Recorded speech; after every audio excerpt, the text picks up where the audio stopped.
lovely people. Welcome to part 2 of my June reading wrap-up. Sophie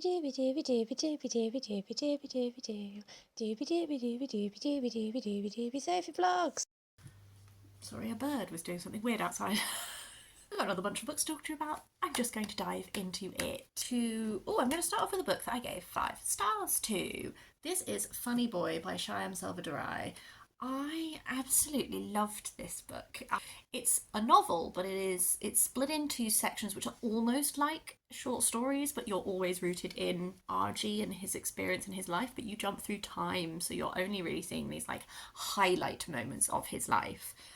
The very first short story like really imparts his character to you. He's a young child at the time, and it is this story about when he would spend time at like full family with all of his cousins, and he would always be with the girls playing bride dress up and everything, and how that is taken badly by his family, and he's told not to be a funny boy, but the women in his family are drawn to him, he's drawn to them, and a lot of these short stories are absolutely to do with his sexuality and him coming of age and forming his first relationships with like another boy and all that kind of thing, but also really to do with like the politics of Sri Lanka at this time. And his family are Tamil. With various different stories, you see things like the taboo on relationships between like Tamil and Sinhalese people, the growing crackdown of freedom of expression, lots of things like that. Like, and you're seeing it through the eyes of someone who begins as a child and ends as on that cusp of manhood. So you get to see his growing understanding as well as your growing understanding. And I gave this 5 stars because I just think I loved the perspective. I really felt like I RG had a voice that was defined. I love reading books where you follow someone through like childhood to the cusp of being an adult, that growing understanding, that those moments which you the reader understand a bit more than the child does, and then like how you grow in that knowledge together as they also mature. I always really love that kind of a journey, and I feel like it was done really well in these. And I think there's like moments in this like really stand out in my mind, like visually I can really see them. So yeah, I really enjoyed this actually. I would really recommend this. An audiobook I listened to at the very start of the month was Great Uncle Harry by Michael Palin.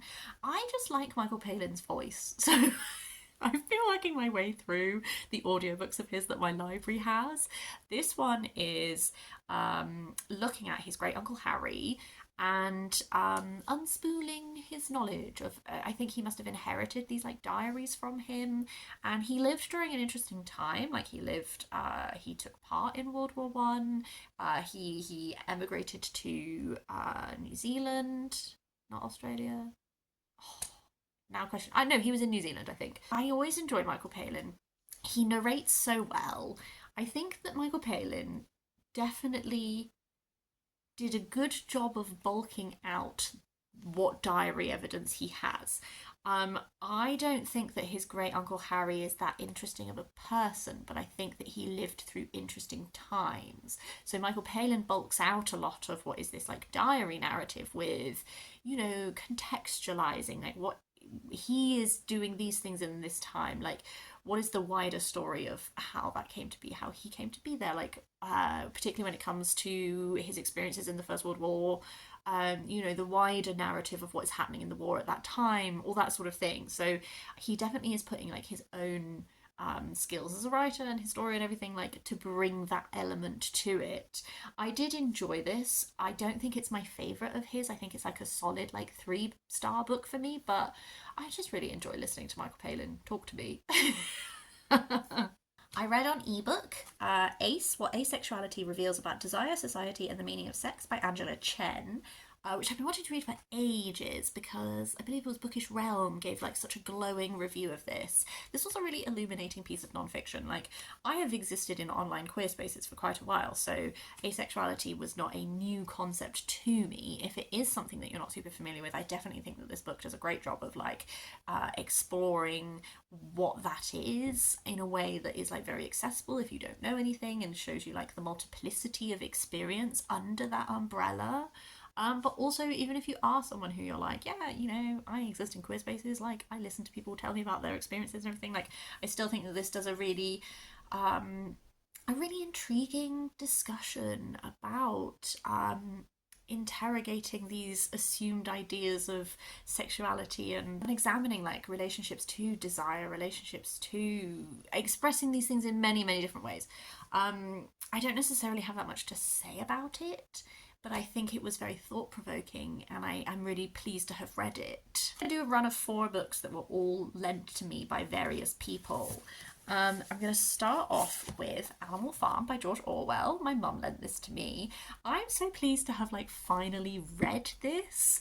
Animal Farm is one of those books, isn't it, where there feels like there's so many aspects of it that have like entered cultural consciousness, like 2 legs bad, 4 legs good, all of that kind of thing. Like there was so much that I was like familiar with that then to actually read the thing was such an interesting experience, because as with always when you do this, there is so much more that you aren't familiar with. There are some real scenes in this that I had no cultural consciousness of, and therefore like found really like strong and powerful.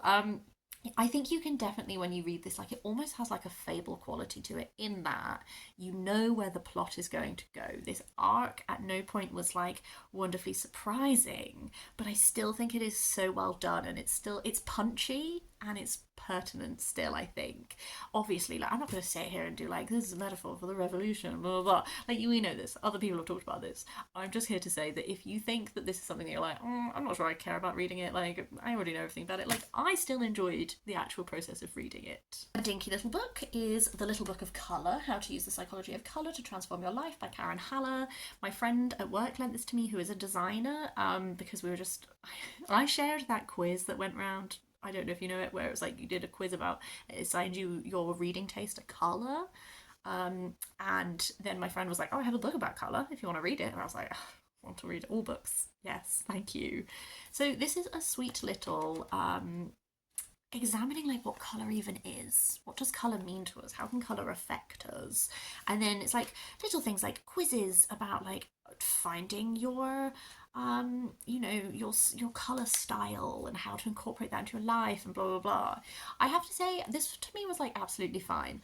Obviously, because you watch my videos, you know that I love a deep dive into a niche topic, and I have read a fair few books like Colour by Victoria Finlay and The Secret Lies of Colour by Cassia Sinclair, like that go into in more depth colour and its background and history and all that kind of thing. So I prefer my non-fiction to be a deeper lagoon than a shallow little pool. I think the purpose of this is that if you're someone who wants to embrace colour more in your life, but you don't really know how to, and you're not sure what colours you like, it like helps you really work that out. I'm in a very chill colour palette right now. You should see me when I go to work. I am a colourful gal. I wear a lot of colours, I wear a lot of patterns. I'm very confident now, at this point in my life, in the colours that I like, making a statement and embracing colour in all of its forms. So I think that that element of this is not something that I need, but if you are someone who would like to get more into colour, maybe aren't so confident understanding your colours that you're drawn to and how to pair colour and that kind of thing, like this could be a fun place to go. Next up is Grief is Love, Living with Loss by Marisa Renee Lee. This was another 5-star book for me, actually. I thought this was really powerful. My friend who I work with lost her partner very unexpectedly and has obviously been undergoing a journey with her grief. Quite early on, she messaged me asking if I could pass on if I knew any books to do with grief, because we all work in editorial, like we're people who seek out books, and I know at the time she wanted to find something that might help give her some tools to like navigate where she was at. And this was a book that my lovely friend Miriam recommended and I passed on to her, and she has lent it to me to read because she said that it did a brilliant job in encapsulating how she felt. And I honestly feel like that might be like the high. I don't even necessarily, like, if you only take one thing away from this review, like I think that's enough, is that someone that I know who went through an absolutely awful, completely unexpected interaction with grief has found this book to be so helpful. I think that's like the highest accolade. from my own perspective, I also found it to be very helpful. It is, Marisa Renee Lee talks about, she was primary carer for her mum for a long time in her life, and she talks about the grief of losing her mother. She also suffered a pregnancy loss, and she talks about that grief. And then so there's a lot of this that is biographical, and talks about it in a very like how it affects her life, not just grief as a concept, but grieving while she's a black woman who was working in a very white field, and how she felt that then there were extra ways to navigate her grief. Um, and other things like that. Like there's a very like personal memoir aspect to this, but there is also I guess like a wider opening up of, we need to get better at talking about grief, we need to get better at sharing with grief. And that's something that I definitely think I need to do. I think I never like to put people on the spot, and I think sometimes that stops me from asking maybe questions and being, real check-ins and that sort of thing. It's weird to read this at my current life moment. I have some family, I think I mentioned, I have some family going through cancer treatment, and anticipatory grief is something I was introduced to recently. We did, the charity we support at work is a charity called Winston's Wish. I will put them in the link down below because they are a fantastic charity, and they support children who have lost a parent or caregiver, and they support them through that grief. And they're brilliant, and they came into work and they did a talk, and honestly, like, me included, half the office were in floods of tears by the end of it, but it, like, in a good way. It was such a powerful, really helpful talk. But one thing they talked about was anticipatory grief, and the grief that you feel when you or someone you love are going through health troubles and all that sort of thing. And honestly, I have to say, like, reading this, like, even talking about it now, like, I feel my anticipatory grief in me. So I also gained from reading this, not just in like an understanding how this person has been experiencing their grief and understanding more about how I can help, but also like introspectively, how I am currently handling my grief. So, a bit of a heavy one, I recognise, but I did really appreciate this, and I would really recommend it. I think it is good to start being comfortable with grief before you have to face it fully in your most affecting ways. If you can sit yourself in learning how to handle and communicate with it beforehand, I think that's going to be really beneficial. And I'm not there yet, and I need to work on it, but this book has been very interesting. The final book that was lent to me was a loan from my dad. This is The Great British Dream Factory, The Strange History of Our National Imagination by Dominic Sandbrook. This is not the one of those three non-fictions that he lent me that I thought I was going to go to first, but in my head, I wasn't sure before I started reading it if this was going to be one of those books that is like, oh, isn't Great Britain amazing? We have so many good things. And if it was going to be like that, then I didn't want to read it. But it's more interesting than that, and I should have known that it would be. That was me, that was my preconceived notion. Just from seeing the things on the cover, I was just like, I don't really want to read like 600 to 700 pages of just being like, we're so good. And it's not that. The point of this book is that the UK used to be a place where we used to have industry. We used to get a lot of our status and our, like, I guess, commerce from making things, manufacturing, selling. We don't do that anymore. Got rid of all of that. And instead we gain, well, it's like the country tries to brand itself as like having cultural capital, soft power, being a place for music and film and all of this sort of thing. And this is like really looking at that transition and like how that came to be. Like, I don't know, there's a whole section that's about like advertising and how the UK really made a name for itself in the advertising sector when that was first becoming a thing. This is one of those books. It's split into 4 sections, and each section does sort of have like an overarching, I guess, sort of topic-y, exploring thing. It's interrogating lots of different pieces of media, that sort of thing, some of these chapters I found so interesting, and then the flip side is that some of them I was not super that interested in.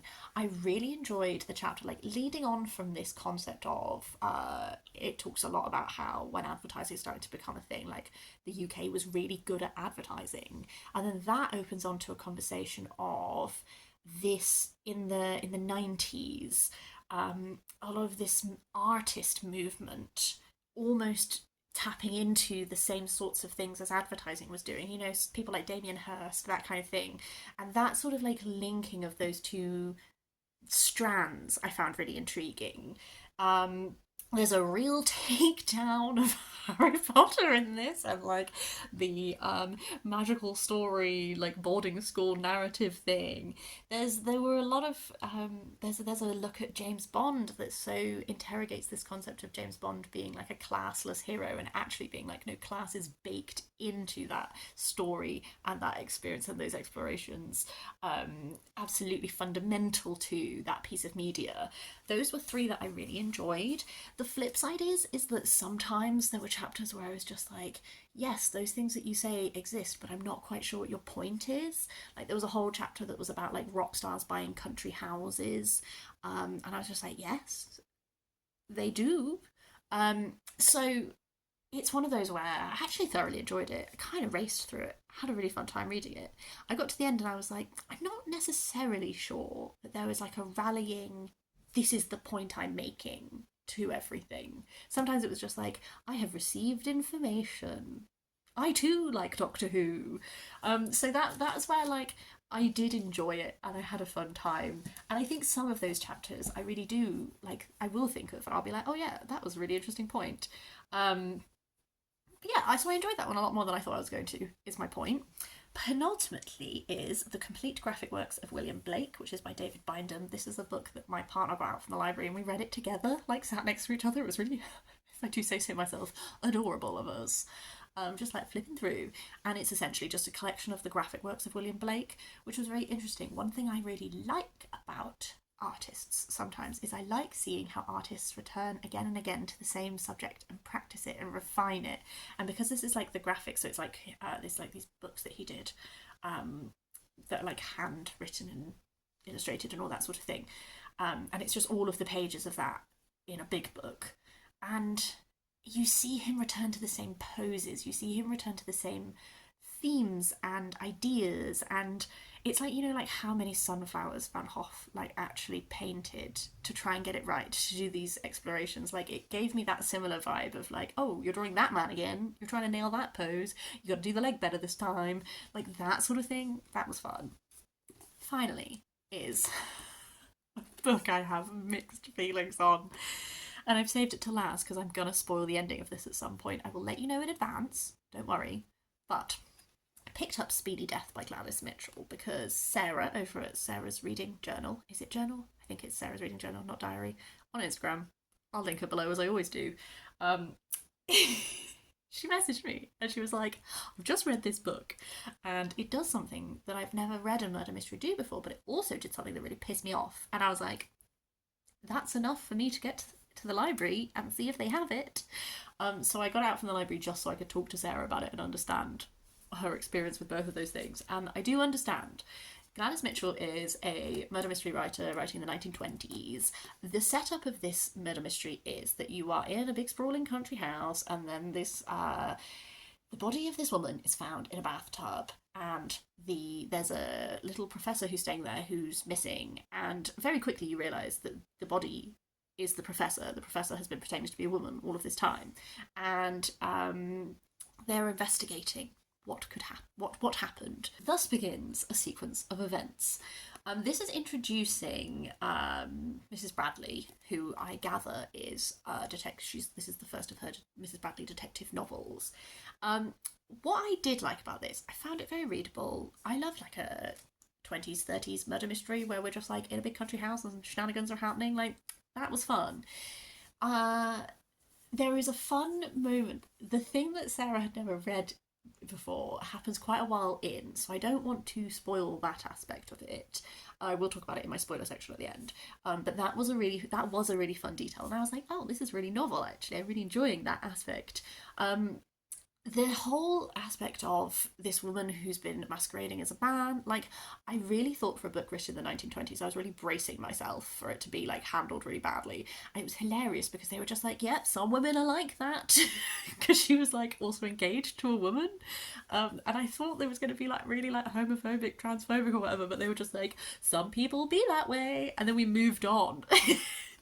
Which is one of my critiques of the book, is that that person, that professor, like, I really thought that she was going to be much more relevant to the book, and she really isn't, and that felt like a missed opportunity to me. One thing that I struggled with the book was the pacing, in that it becomes quite apparent who did that first murder, and then, as so often happens in books like these, there are further crimes that happen, and then what you're actually trying to figure out is who did those further crimes, like what was the cause, what was the effect, who did that sort of thing. So you know that you know guilty parties for quite a while in this, and I found that frustrating because I started to do what I always do, which is I'm like, this must be a red herring, this person, it mustn't be them because it's so obvious that it's them that it has to be someone else. What if it's this person? What if it's that? No, it is them. You just sit with that information for a really long time, and I did find that frustrating. I'm now going to go into my spoiler section. If you don't want to know anything about the ending of this book, please stop watching the video here. It's been lovely to chat with you. I hope you have a very nice day. If you continue watching this, I am going to ruin this book for you. 3, 2, 1. Spoilers. So, what pissed me off? What pissed me off about this book so hard? You know who the murderer is for a really long time. You're like, it's this woman. I know it's this woman. Like, I know it. This woman then dies, and then you're like, oh, there's another murderer. We've got to figure out who the other murderer is. And the novel thing about this book that I did really enjoy is that our detective is put on trial for the murder.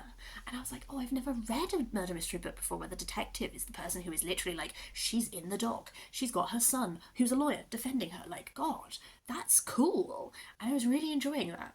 And then the ending is she gets off, they make a good case, she's let go. But she did do it.